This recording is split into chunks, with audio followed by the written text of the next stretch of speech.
بسم اللہ الرحمن الرحیم۔ السلام علیکم محترم سامعین کرام، آج ہم آپ کو سنائیں گے 4 قابل عبرت عورتوں کی کہانیاں۔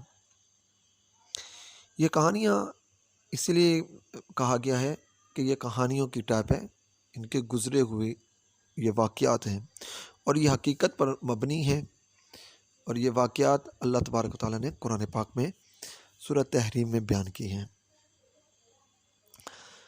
محترم سامعین کرام، سب سے پہلے جس عورت کے بارے میں ہم بتائیں گے اس کا نام تھا واحلہ۔ یہ حضرت نوح علیہ السلام کی بیوی تھی۔ اس کو ایک نبی برحق کی زوجیت کا شرف حاصل ہوا اور برسوں یہ اللہ تعالیٰ کے نبی علیہ السلام کی صحبت سے سرفراز رہی، مگر اس کی بد نصیبی قابل عبرت ہے کہ اس کو ایمان نصیب نہیں ہوا، بلکہ یہ حضرت نوح علیہ السلام کی دشمنی اور توہین بے ادبی کے سبب سے بے ایمان ہو کر مر گئی اور جہنم میں داخل ہوئی۔ یہ ہمیشہ اپنی قوم میں جھوٹا پروپیگنڈا کرتی رہتی تھی کہ حضرت نوح علیہ السلام مجنون اور پاگل ہیں معاذ اللہ، لہٰذا ان کی کوئی بات نہ مانو۔ اور دوسری، اس کا نام تھا واحلہ۔ یہ حضرت لوط علیہ السلام کی بیوی تھی۔ یہ بھی اللہ تبارک و تعالیٰ کے ایک جلیل القدر نبی علیہ السلام کی زوجیت و صحبت سے برسوں سرفراز رہی، مگر اس کے سر پر بد نصیبی کا ایسا شیطان سوار تھا کہ سچے دل سے کبھی ایمان نہیں لائی، بلکہ عمر بھر منافقہ رہی اور اپنے نفاق کو چھپاتی رہی۔ جب قوم لوط پر عذاب آیا اور پتھروں کی بارش ہونے لگی، اس وقت حضرت لوط علیہ السلام اپنے گھر والوں اور مومنین کو ساتھ لے کر بستی سے باہر چلے گئے تھے۔ آپ کی بیوی جس کا نام واحلہ آپ کے ساتھ تھی، آپ نے فرما دیا کہ کوئی شخص بستی کی طرف نہ دیکھے ورنہ وہ بھی عذاب میں مبتلا ہو جائے گا۔ چنانچہ آپ کے ساتھ والوں میں سے کسی نے بھی بستی کی طرف نہیں دیکھا اور سب عذاب سے محفوظ رہے، لیکن واحلہ چونکہ منافق تھی، اس نے حضرت لوط علیہ السلام کے فرمان کو ٹھکرا کر بستی کی طرف دیکھ لیا اور شہر کو الٹ پلٹ ہوتے دیکھ کر چلانے لگی کہ یا قوما، ہائے رے میری قوم، ہائے رے میری قوم۔ یہ زبان سے نکلتے ہی ناگہاں عذاب کا ایک پتھر اس کو بھی لگا اور یہ بھی وہاں پر ہلاک ہو کر جہنم رسید ہو گئی۔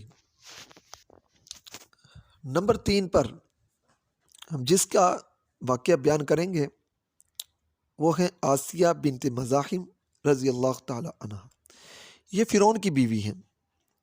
فرعون تو حضرت موسیٰ علیہ السلام کا بدترین دشمن تھا، لیکن آپ کی بیوی حضرت آسیہ رضی اللہ تعالی عنہ نے جب جادوگروں کو حضرت موسیٰ علیہ السلام کے مقابلہ میں مغلوب ہوتے دیکھ لیا تو فوراً ان کے دل میں ایمان کا نور چمک اٹھا، وہ ایمان لے آئیں۔ جب فرعون کو خبر ہوئی تو اس ظالم نے ان پر ظلم کے پہاڑ توڑ ڈالے، بڑے بڑے عذاب دیے، بہت زیادہ زد و کوب کیا۔ زد و کوب کرنے کے ساتھ ساتھ اس نے کیا کیا کہ 4 کونٹیاں گاڑ کر اس پر حضرت آسیہ رضی اللہ تعالی عنہا کے چاروں ہاتھوں پیروں میں لوہے کی میخیں ٹھوک کر چاروں کونٹوں میں اس طرح جکڑ دیا کہ وہ ہل بھی نہیں سکتی تھی، اور بھاری پتھر سینے پر رکھ کر دھوپ کی تپش میں ڈال دیا اور دانا پینا یعنی کھانا پینا بند کر دیا۔ لیکن ان مصائب و شدائد کے باوجود وہ اپنے ایمان پر قائم و دائم رہی اور فرعون کے کفر سے خدا عز و جل کی پناہ اور جنت کی دعائیں مانگتی رہی کہ یا اللہ، جتنا بھی ظلم و ستم یہ فرعون مجھ پر کر رہا ہے تو مجھے اس سے پناہ دے، مجھے بچا، اور جو تیرا وعدہ ہے تیرے نبی سے میں نے سنا ہے وہ مجھے نعمتوں والی جنت عطا فرما۔ اسی طرح کی وہ دعائیں مانگتی رہی اور اسی حالت میں ان کا خاتمہ بالخیر ہو گیا اور وہ جنت میں داخل ہو گئی۔ اور ابن کیسیان کا قول ہے کہ وہ زندہ ہی اٹھا کر جنت میں پہنچا دی گئی۔ محترم سامعین کرام، اس سے پہلے جو دو عورتوں کی بات ہوئی واہلہ اور واعلہ وہ دو نبیوں کی بیوی تھی، مگر ان کو ایمان نصیب نہیں ہوا۔ ایک نبی کی صحبت میں رہنے کے باوجود بھی اللہ تبارک و تعالیٰ نے ان کو ہدایت نہیں دی اور وہ جہنم میں گئی۔ اور یہ ایک منکر خدا تھا، خدائی دعویٰ کرنے والا فرعون، اس کی بیوی، اللہ تبارک و تعالیٰ نے اس کو ایمان کی دولت سے مالا مال فرمایا اور یہ جنت میں چلی گئی۔ تو کہنے کا مقصد ہے محترم سامعین کرام، یہ جو ایمان ہے یہ بندے کے اپنے اختیار میں نہیں ہوتا، یہ ایمان کی دولت اللہ تبارک و تعالیٰ کی جسے چاہے عطا کر دیتا ہے، جسے چاہے عطا نہ کرے۔ تو الحمدللہ ہم خوش نصیب ہیں کہ اللہ تبارک و تعالیٰ نے ہمیں ایمان کی دولت سے مالا مال کیا اور اپنے پیارے حبیب حضرت محمد رسول اللہ خاتم النبیین صلی اللہ تعالیٰ علیہ وسلم کا امتی بنایا، جن کے امتی ہونے کے لیے تمام انبیاء کرام علیہ السلام اللہ تبارک و تعالیٰ کی بارگاہ میں عرض و دعا کرتے رہے۔ چوتھی جو عورت ہیں ان کا نام ہے مریم بنت عمران رضی اللہ تعالیٰ عنہ۔ یہ حضرت عیسیٰ علیہ السلام کی والدہ ماجدہ ہیں۔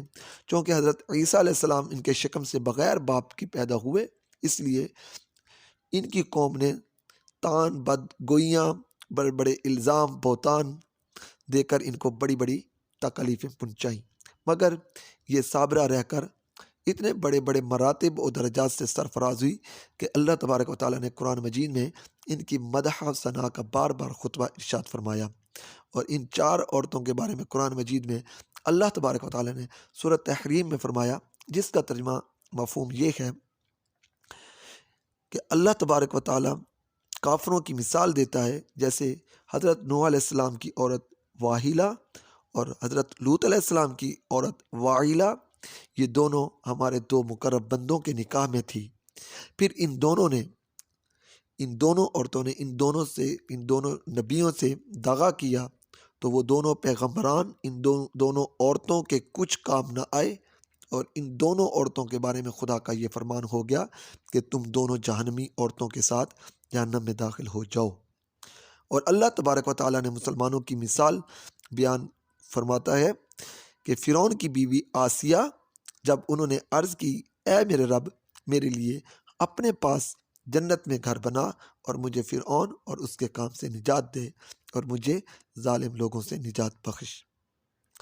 اور عمران کی بیٹی مریم، جس نے اپنی پارسائی کی حفاظت کی، تو ہم نے اس میں اپنی طرف کی روح پھونکی اور اس نے اپنے رب کی باتوں اور اس کی کتابوں کی تصدیق کی اور فرما برداروں میں سے ہوئی۔ محترم سامعین کرام، یہ ترجمہ سورت پارہ نمبر 28 سورۃ تحریم آیت نمبر 1 سے 12 تک، جس کا ترجمہ آپ کو بتایا۔ تو محترم سامعین کرام، واہلہ اور واعلہ دونوں نبیوں کی بیوی ہو کر کفر و نفاق میں گرفتار ہو کر جہنم رسید ہوئی، اور فرعون جیسے کافر کی بیوی حضرت آسیہ ایمان کامل کی دولت پا کر جنت میں داخل ہوئی۔ حضرت آسیہ حق زیر ہو جانے کے بعد اس طرح ایمان لائی کہ فرعون کے سب آرام و عیش و عشرت اور رات کو ٹھکرا دیا اور بے بنا تکالیف و ایذاؤں کے باوجود اپنے ایمان پر قائم رہی۔ بلا شبہ یہ باتیں قابل عبرت ہیں۔ تو محترم سامعین کرام، ان واقعات سے ہمیں یہ سبق ملتا ہے کہ کوئی بھی تکلیف چھوٹی ہو چاہے بڑی ہو، وہ اللہ تبارک و تعالیٰ کی طرف سے ہوتی ہے۔ تو اس کا مطلب یہ نہیں ہے کہ ہم تکلیف سے بلبلا کر، پریشان ہو کر حقیقت کو چھوڑ دیں، حق پر رہنے کو چھوڑ دیں، بلکہ جتنی بھی تکالیف آئیں حق پر قائم رہیں۔ حق پر قائم رہنے پر اللہ تبارک و تعالیٰ ہی اجر و ثواب دیتا ہے۔ تو اللہ تبارک و تعالیٰ قرآن پاک میں ارشاد فرماتا ہے، ان مع العسر یسرا، کہ بے شک ہر مشکل کے ساتھ آسانی ہے۔ تو محترم سامعین کرام، ہمیں اس سے یہی سبق ملتا ہے کہ جتنی بھی مشکل آ جائے تو ہمیں اللہ تبارک و تعالیٰ کے ذات پر ایمان رکھنا چاہیے اور اللہ تبارک و تعالیٰ کی طرف سے اللہ تبارک و تعالیٰ کی طرف رجوع کرنا چاہیے۔ تو اللہ تبارک و تعالیٰ سے دعا ہے کہ ہمیں ہمیشہ اپنی بندگی اور اپنے پیارے حبیب علیہ الصلوۃ والسلام کی اطاعت کرنے والا بنائے، اور اپنے پیارے حبیب صلی اللہ تعالیٰ علیہ وسلم پر کثرت سے درود و سلام بھیجنے والا بنائے۔ آمین ثم آمین بجاہ النبی الامین صلی اللہ تعالیٰ علیہ وسلم۔